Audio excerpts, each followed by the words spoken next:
Shalom Bapak Ibu Saudara yang dikasihi Tuhan. Seri pengajaran hari ini berjudul Satu-satunya Kepastian. Saudara, di dunia ini tidak ada yang namanya kepastian. Tidak ada yang berani menjamin keadaan akan selalu baik, tubuh selalu sehat, rumah tangga tetap utuh, ekonomi baik, dan keadaan selalu aman. Semua serba tidak pasti. Namun kita tahu manusia selalu berusaha memperoleh kepastian dalam hidup ini. Maka tidak heran kalau orang berusaha melakukan segala sesuatu demi memperoleh kepastian sesuai standar manusia pada umumnya, demi supaya dapat menghindarkan diri dari sakit penyakit, bencana, rumah tangga yang hancur, kemiskinan, keadaan yang tidak aman, dan tidak menyenangkan. Tidak heran kalau akhirnya agama pun dijadikan sarana atau kendaraan untuk memperoleh kepastian. Saudara, orang beragama itu tidak hanya mengakui dan mempercayai adanya kekuatan di luar dirinya, tetapi juga membutuhkan kekuatan adikodrati itu untuk menopang hidup mereka. Sehingga kalau jujur, apakah itu dewa, Allah, atau kekuatan lain yang dipercayainya, diharapkan bisa menciptakan kepastian akan keadaan baik yang mereka harapkan. Dan itu hal yang sangat umum, yaitu manusia membutuhkan kekuatan dari luar dirinya untuk memberikan kepastian akan hari esok. Itu karena manusia telah belajar bahwa banyak keadaan di luar prediksi bisa terjadi. Manusia juga belajar banyak hal bisa terjadi di luar perhitungan. Manusia sadar dirinya tidak bisa menembus apa yang akan terjadi hari esok. Namun demikian, manusia tetap berusaha untuk tahu. Maka sejatinya tukang ramal itu ada sebagai jawaban atas kebutuhan manusia yang ingin memiliki kepastian.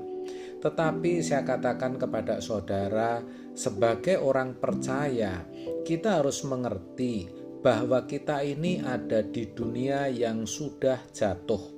Tidak ada yang baik dan bisa diharapkan dari dunia ini. Satu-satunya kepastian di dunia ini adalah ketidakpastian, dan yang pasti hanyalah Tuhan. Iya, sebab ini bukan dunia yang dirancang atau dikehendaki Tuhan. Allah yang cerdas tidak menciptakan dunia seperti ini. Memang ada sebagian orang dalam tanda petik beruntung. Mereka kaya, hidup pada masa atau dalam keadaan tidak ada bencana atau perang, sehingga sepertinya mereka ada di Firdaus. Tetapi itu pun tidak banyak. Itu hanya sebagian orang saja yang mengalami dalam tanda petik keberuntungan yang seperti itu. Bahkan sebenarnya keadaan atau keberuntungan seperti itu ada bahayanya, yaitu orang tidak menyadari bahwa semua itu akan berakhir. Selain itu, keadaan seperti itu, maksud saya keadaan tidak ada sakit, tidak ada perang, atau tidak ada bencana, sangat berpotensi membuat orang merasa tidak membutuhkan Tuhan. Dan kalau sampai ini terjadi, orang tidak mungkin membenahi diri. Padahal hidup yang sejati, yang sesungguhnya, yang Tuhan kehendaki, itu nanti di langit baru dan bumi baru. Maka bisa dimengerti kalau dikatakan orang kaya sukar masuk surga. Ingat, namanya sukar bukan berarti tidak mungkin. Dan terhadap orang yang tidak memeriksa dirinya, yang tidak membenahi diri, Tuhan mengingatkan melalui Sang Pemazmur. Dalam Mazmur 73 ayat 18-20 dikatakan, sesungguhnya di tempat-tempat licin kau taruh mereka, kau jatuhkan mereka sehingga hancur. Betapa binasa mereka dalam sekejap mata, lenyap, habis oleh karena kedahsyatan, seperti mimpi pada waktu terbangun. Ya Tuhan, pada waktu terjaga, rupa mereka kau pandang hina. Itulah sebabnya saudara, jangan hanya melihat penampilan lahiriah di mana semua berjalan lancar dan tidak ada gangguan. Namun ketika mereka tiba-tiba mati, mereka akan dipandang hina. Ini keadaan yang menyedihkan. Pemazmur juga mengatakan, aku nyaris tergelincir. Aku tidak mengerti mengapa orang yang jahat ini gemuk, sehat, kaya, senang selamanya. Tetapi kemudian aku baru tahu ketika aku masuk rumah kudus Tuhan bahwa yang penting adalah nanti. Saudara, saya percaya mungkin saat ini saudara sedang ada dalam ketidakpastian.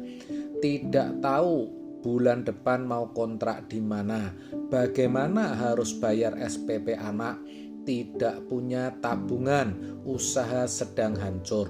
Ingat, itu bukan sesuatu yang buruk, itu bukan akhir segalanya. Namun juga jangan bersikap ceroboh dan tidak bertanggung jawab.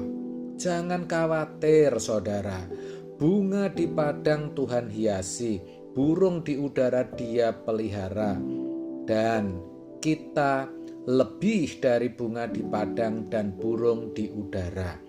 Orang yang tidak punya kepastian menurut pandangan umum sebenarnya adalah orang yang mudah dibawa ke kerajaan surga.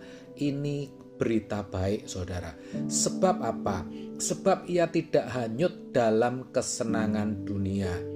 Memang orang terus mencoba mencari kepastian. Tetapi saya mau katakan sekali lagi bahwa dalam hidup ini tidak ada kepastian kecuali Tuhan. Kalau orang terus membangun kepastian, bukan tidak mungkin akan menjadi sombong. Sebab demi uang, demi kekuasaan, dan demi masa depan, ia bisa menghalalkan segala cara dan melupakan hubungannya dengan Tuhan. Ia tidak akan menyadari bahwa dirinya sedang terjebak dalam jerat yang sangat berbahaya. Maka terhadap mereka yang tidak atau kurang beruntung di dunia ini, kita harus memberi perhatian lebih banyak. Kita yang sudah tahu kebenaran. Kalau di dunia mereka tidak beruntung menurut pengertian umum, menurut versi dunia, kita mengajarkan kebenaran kepada mereka dan membawa mereka untuk bisa tinggal di dunia lain yang lebih baik dan lebih pasti, yaitu di mana Tuhan berada, di kerajaan surga. Jadi mari kita sadar, kalau sesuai standar atau ukuran manusia, tidak akan pernah ada yang namanya kepastian. Sebab yang pasti pun akan berakhir, akan berlalu. Itu artinya semua itu pun bukan kepastian. Satu-satunya kepastian di jagat raya ini hanya satu, yaitu Tuhan. Amin. Tuhan Yesus memberkati.